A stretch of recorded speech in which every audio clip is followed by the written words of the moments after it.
हजुर सबैजनालाई मेरो न्यू ब्लगमा हजुरहरूलाई सबैलाई स्वागत छ। सो म चाहिँ आज बिहान उठिसकेँ। उठेर पनि अब के काम गर्नेछु हजुरहरू सबैलाई देखाउने छु। सो अहिले चाहिँ म यहाँ गाईलाई उयो फर्सी काटेर दिनुपर्ने, गाई ब्याएको छ नि त, त्यही भएर म चाहिँ फर्सी काट्नु लागेको छु। साथीहरू देख्न सक्नुहुन्छ।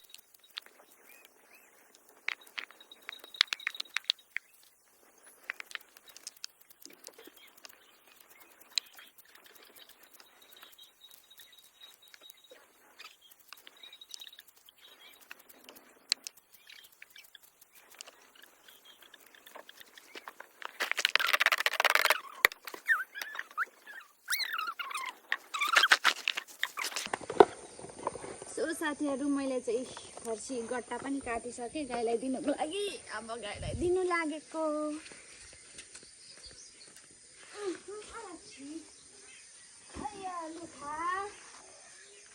खा धेरै अनि दुध पनि धेरै दे ल।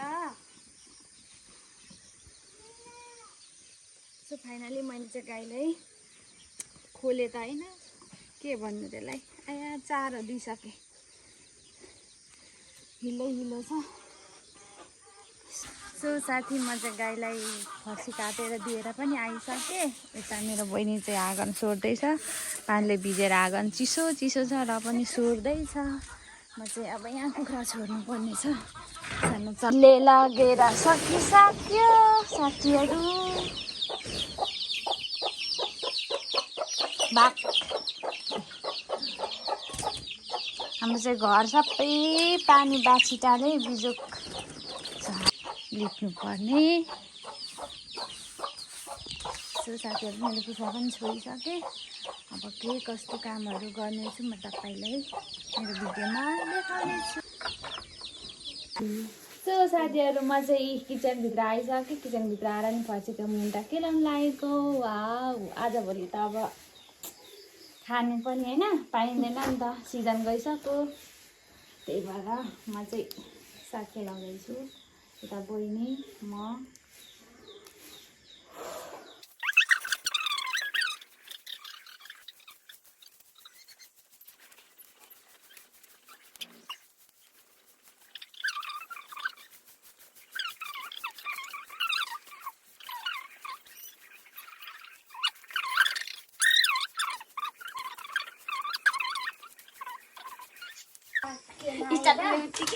खेलाएर अब यहाँ आगो बाल्नु आँटेको खाना बसाउनुको लागि। सो म चाहिँ आगो बाल्नु तयारमा छु।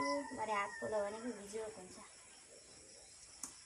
आगो बाल्दैछु, बाल्नु लागेको। भात पनि बसाउँछु अनि तपाईँलाई देखाउँछु ल म भात कसरी पकाउँछु भनेर। मलाई पकाउनु आउँदैन नि त, त्यही भएर म भात पकाउँछु अनि तपाईँहरूलाई नि देखाउँछु। हुन्छ।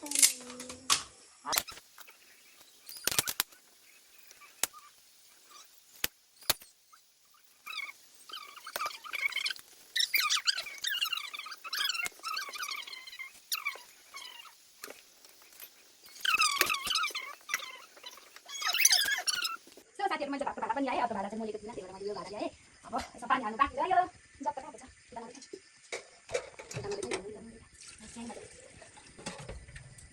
अब पानी हालेर भात बसाउने।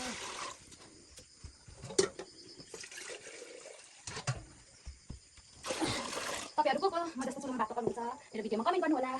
र हाम्रो त अब के गर्नु, ग्यास गर्ने पैसा छैन। हाम्रो चुलोमा भात पकाउनुपर्छ, दाउरा भिजेर यसरी सुकाउनुपर्छ। बिजोक छ साथी हाम्रो त, त्यही भएर म त चुलोमा भात पकायो बस्यो होइन। बिजोक छ मेरो त, दाउरा गर्ने ठाउँ पनि छैन, भिजेर बिजोक छ, यसरी सुकाउनुपर्छ हाम्रो त। सो म चाहिँ भात बसाइसकेँ। अब म भात पकाउँछु। भात पकाइसकेर पनि देखाउँछु तपाईँहरूलाई।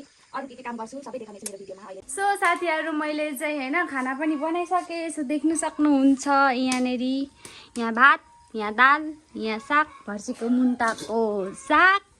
यहाँ चाहिँ मम्मीलाई खोले भात बसाएको छु। सो मैले चाहिँ खाना बनाइसकेँ। अब चाहिँ मेरो चामल निखान्ने काम छ। सो तपाईँहरूलाई पनि देखाउने छु। मैले चामल निखानेको, मलाई निखान्नु आउँदैन र पनि निखान्छु। सो साथीहरू म चाहिँ चामल निखान्नु तयार भएँ। सो देख्नु सक्नुहुन्छ मैले चामल केलाएको निखानेको। म त यसरी निखान्छु, तपाईँहरू कसरी निखान्नुहुन्छ केलाउनुको चामल साथीहरू।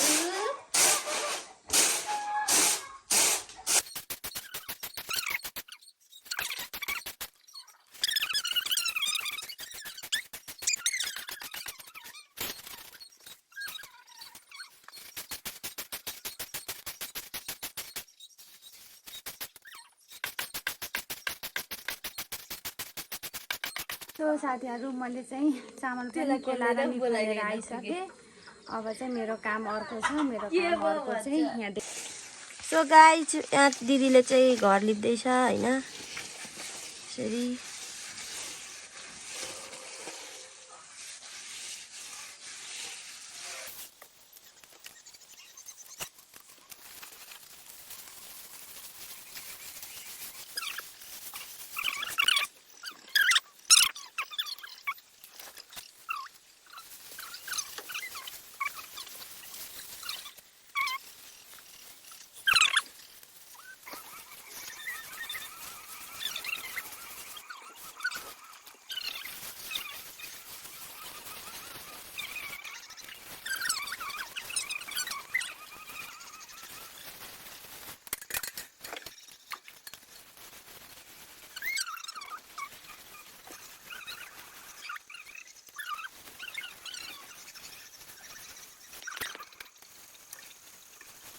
सो साथीहरू मैले चाहिँ घर पनि लिपिसकेँ। देख्न सक्नुहुन्छ मेरो घरको लुक्स पानीले सबै भिजेर बिग्रिरहेछ।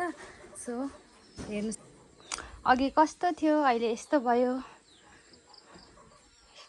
पानीले सबै बिगार्छ साथीहरू घर मेरो चाहिँ। अब के गर्नु, गाउँको घर यस्तै हो, माटोको घर भएपछि। अब माटोको घर छ नि त हाम्रो त अब गाउँमा। अनि माटो घर भएपछि पानी परेर सबै बिग्रिन्छ। अनि सो यस्तै छ हाम्रो घर, गाउँघर यस्तै छ गाउँको घर। अनि सो म चाहिँ यता किचनको छेउछेउ पनि लिपेँ। यो चाहिँ हाम्रो किचन हो। अब हामी खाना खानुपर्ने हुन्छ। सो अब हामी खाना खान्छौँ साथीहरू। सो साथीहरू हामी चाहिँ खाना खान लागेको। यता खाना देख्न सक्नुहुन्छ, यी दाल साग भात।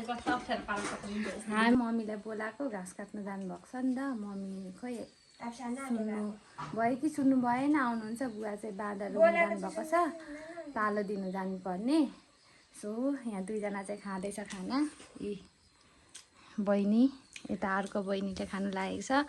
मेरो खाना चाहिँ यहाँ छ। सो अब चाहिँ म पनि खान्छु। सो साथीहरू मैले पनि खाना खाएँ ल। धेरै भात तरकारी त छैन, 10 फर्सीको मुन्टा र मुसुरीको दाल छ। सो खाएँ ल। खोइ त साथीहरूलाई चाहिँ तपाईँहरू खानुहुन्छ भने लिनु, म खुवाइदिन्छु। थम्मेन खै लाग्ला खैलो। सो साथीहरू म चाहिँ खाना खाएर कोठामा आइसकेँ, देख्न सक्नुहुन्छ। र म मेरो भिडियो यहीँ इन गर्न चाहन्छु। सबैजनाले माया गरिदिनु होला, साथ सपोर्ट दिनुहोला। सबैले लाइक, भिडियो सेयर, सब्सक्राइब गरिदिनु होला प्लिज। सबैले माया गरिदिनु होला। मेरो भिडियो, मेरो भ्लगमा के कस्तो कमी हुन्छ सबैले कमेन्ट गरिदिनु होला। By by.